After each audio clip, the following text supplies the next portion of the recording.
کرام اساتذہ اعزام تشریف فرما ہیں اور اسی اسٹیج سے ضلع سہارنپور کی معزز شخصیات کے خطاب ہو چکے ہیں۔ پروگرام آخری پڑاؤ پر ہے۔ میں ایک ادنا سا طالب علم ہوں، بہت مختصر وقت کے لیے آپ حضرات کے سامنے حاضر ہوں اور اپنا سبق سنانے کی کوشش کر رہا ہوں۔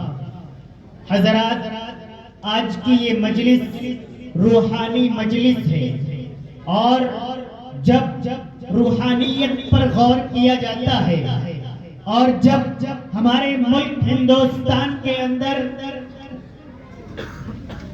روحانی مجالس کا ذکر ہوتا ہے، جب ہمارے ملک ہندوستان کے اندر بزرگان دین اور خانقاہوں اور اسلامک ذکر و اذکار کے مقامات کا ذکر ہوتا ہے، تو ان خانقاہوں میں، ان مقامات میں سر فہرست اور اول جس خانقاہ کا نام آتا ہے وہ خانقاہ رائے پور ہے۔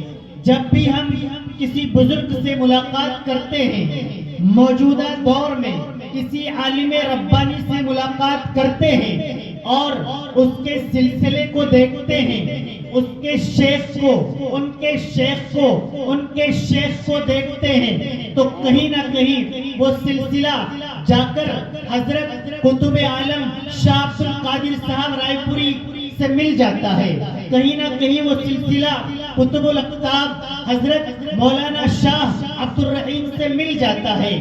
اسی خانقاہ سے الحمدللہ ہمارے درمیان خانقاہ کے جانشین حضرت شاہ عتیق احمد صاحب دامت برکاتہم العالیہ تشریف لا چکے ہیں اور اسی خانقاہ سے فیض یافتہ اور اس خانقاہ کے اہم ترین چشم و چراغ قطب عالم حضرت حافظ عبدالستار صاحب نانکوی نبر اللہ مرقدہ کے خلیفہ حضرت ولی کامل مولانا محمد ہاشم صاحب دامت برکاتہم العالیہ کے خلیفہ حضرت استاذ المکرم حضرت مولانا انعام اللہ صاحب قاسمی دامت برکاتہم العالیہ اور اسی خانقاہ کے فیض یافتہ اور درجنوں کتابوں کے مصنف مرتب مؤلف حضرت مولانا سلیم احمد قاسمی، دیگر معزز ترین علماء کرام یہاں پر تشریف فرما ہے، ان کا بھی تمام کا سلسلہ خانقاہ رائے پور ہی سے ملتا ہے۔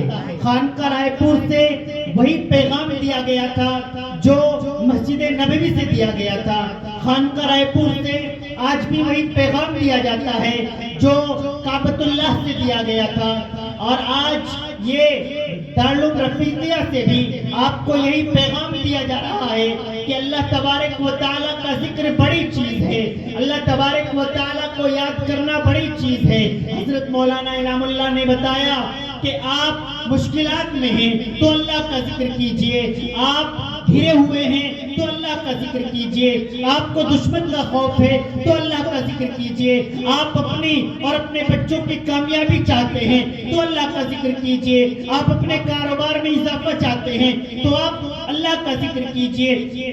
ایک مرتبہ ایک مسجد کے اندر عشاء کی نماز ہوئی، عشاء کی نماز کے بعد ایک کونے میں ایک شخص بیٹھا رہا، نماز ہو چکی تھی، تمام لوگ جا چکے تھے، وہ شخص بیٹھا ہوا تھا، متولی نے جسے مسجد کا نگراں متعین کیا تھا وہ گیا کہ بھائی نماز ہو چکی ہے، سب جا چکے ہیں، مجھے مسجد بند کرنی ہے، آپ بھی تشریف لے چلیں۔ وہ کہنے لگا بھائی دیکھیے میں مسافر ہوں، یہاں کسی کو جانتا نہیں ہوں، میں اسی مسجد کے اندر آج رات قیام کر لیتا ہوں، صبح نکل جاؤں گا، بہت وقت کم ہے، مختصر بتاتا ہوں۔ وہ بزد ہے کہ آپ کو مسجد چھوڑنی پڑے گی اور وہ کہہ رہے ہیں کہ میرے یہاں کوئی جانکاری نہیں ہے، میں یہی قیام کرنا چاہتا ہوں۔ دونوں ماننے کے لیے تیار نہیں ہیں، آخر اس مسافر کو ماننا پڑا، وہ اٹھ کر مسجد سے نکل کر باہر آئے اور کہنے لگے آپ مسجد بند کر دیں، میں اس دروازے پر سو جاتا ہوں۔ لیکن آج نہ جانے کیا ہوا تھا، اللہ کا کیا حکم تھا، اس نگراں نے کہا کہ آپ مسجد کے دروازے پر بھی نہیں سو پاؤ گے۔ سامنے ایک نان بائی تھا، روٹیاں بناتا تھا. روٹی بنانے والے نے دیکھا کہ ایک شخص کہہ رہا ہے جانا پڑے گا، ایک شخص کہہ رہا ہے میں رکوں گا. وہ آیا، نان بائی نے کہا معاملہ کیا ہے؟ کہا میرے یہاں کوئی جانکاری نہیں ہے، مجھے قیام کی جگہ چاہیے، یہ مسجد کے دروازے پر بھی مجھے سونے نہیں دیتا. نان بائی نے کہا آپ میرے ساتھ میرے گھر چلیے. اپنے گھر لے کر چلے تو راستے میں مہمان نے دیکھا کہ جو نان بائی ہے برابر استغفار پڑھ رہا ہے، برابر ذکر اللہ کر رہا ہے، برابر استغفار کی تسبیح پڑھے چلا جا رہا ہے. گھر پہنچ گئے، آرام کیا. جب تک وہ نہیں سویا تب تک استغفار پڑھتا رہا. صبح اٹھا، نماز سے فارغ ہوا، پھر استغفار پڑھنے لگا، برابر استغفار پڑھتا رہا. مہمان نے معلوم کیا، اے نان بھائی، اے روٹی بنانے والے، اے آج کے میرے میزبان، تجھے اس ذکر اللہ سے کچھ فائدہ بھی ہوتا ہے یا نہیں ہوتا ہے؟ اس نان بھائی نے بتایا کہ مہمان، مجھے ذکر اللہ سے بہت فائدہ ہوتا ہے. کیا فائدہ ہوتا ہے؟ کام میرا دنیا کے اندر آج تک کوئی کام نہیں رکا، سارے کام بن جاتے ہیں، اور میں اللہ سے جو دعا مانگتا ہوں اللہ تبارک و تعالیٰ میری دعاؤں کو قبول فرما لیتے ہیں. بہت اچھی بات ہے، بہت فوائد ہے ذکر اللہ کے. نان بھائی کہنے لگا مہمان، میں دعائیں کر رہا ہوں قبول ہو رہی ہیں، میری ایک دعا ہے جو قبول نہیں ہوئی، شاید میری کوئی خامی ہو ذکر اللہ میں جس کی وجہ سے وہ دعا قبول نہیں ہوتی، میری ایک دعا ہے وہ قبول نہیں ہوئی. مہمان نے کہا کہ آپ کی وہ کون سی دعا ہے جو قبول نہیں ہو پا رہی ہے؟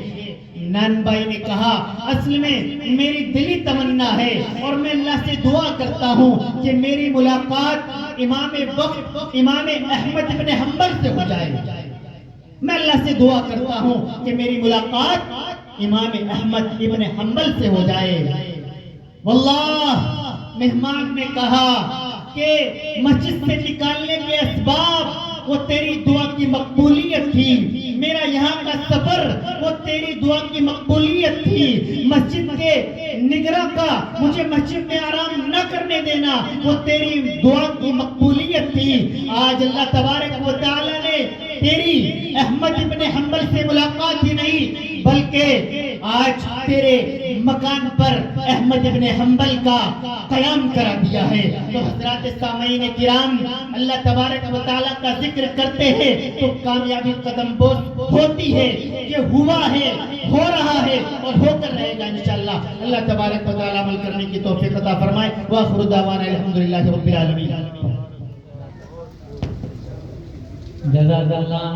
یہ تھے نوجوان صالح عالم دین مولانا مفتی عطاء الرحمن صاحب دامت برکاتہ، جو پوتے ہیں جناب حضرت حافظ جمیل احمد صاحب کے اور پوتے ہیں ولی کامل جناب حضرت حافظ عبدالستار صاحب نانگوی رحمۃ اللہ علیہ. ان کے بعد ہم چاہتے ہیں ہمارے آج کے مہمان خصوصی اور بہت طویل سفر کے بعد یہاں تشریف لانے والے عارف باللہ ولی کامل، عارف زاہد عابد متقی پرہیزگار، جن کے چہرے سے نورانیت ٹپک رہی ہے، جن کو بیک وقت بہت سے بزرگ اور علماء صحبت اہل اللہ سے مشرف اور ختم ہونے کا فیض حاصل ہے، بہت سی اجازتوں کے وہ حامل ہیں، ہمارے اکابر کے منظور نظر ہیں. جناب حضرت مولانا مفتی عبدالحمید صاحب نقشبندی جو خلیفہ ہیں، حضرت الحاج مولانا محمد ہاشم صاحب محتمم جامعہ اسلامیہ کاشف منپور کے، اور وہ خلیفہ اور مجاز ہیں، عالمی اور روحانی شخصیت کے مالک جناب حضرت مولانا پیر ذوالفقار احمد صاحب نقشبندی دامت برکاتہ العالیہ کے. سرکارہ میں